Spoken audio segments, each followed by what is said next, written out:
It's December and that means it's time to do a Christmassy makeup look. I'm so excited that it's December, so I thought I'm gonna kick it off with a Christmassy makeup look.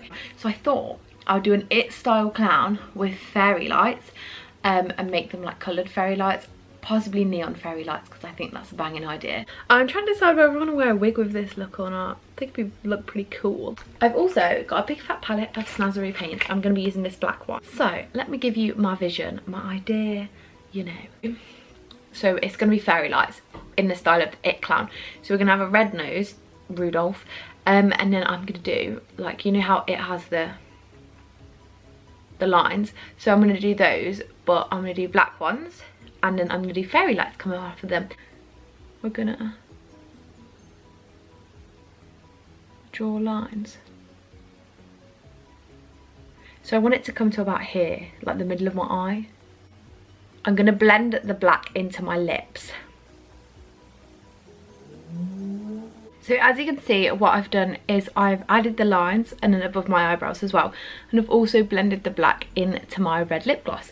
So I've got a whole load of pigments in here. These fairy lights are gonna be neon. So I think I'm gonna start with orange first. Is I'm gonna use this puffy brush that I've got. And I'm gonna kind of draw like the shape of a light. What I'm doing, just so that it looks like that.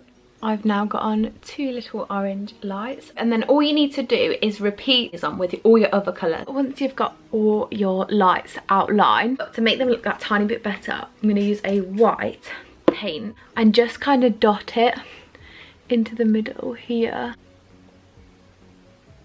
You can see, I think that just makes them look a tiny bit more like lights. To finish off this look, to make it look a little bit more like a clown, a red nose. So the pigments that I've used react with a black light. And there we go. But yeah, that is the very cute, very easy Christmas clown look completed. So I did actually decide to put a wig on, and I think it kind of finishes the look off, to be honest. But when I put like a wig on, I feel like a completely different person. This is the finished look, guys. I think it's really cute. I really like it actually. I'm really happy with how it turned out.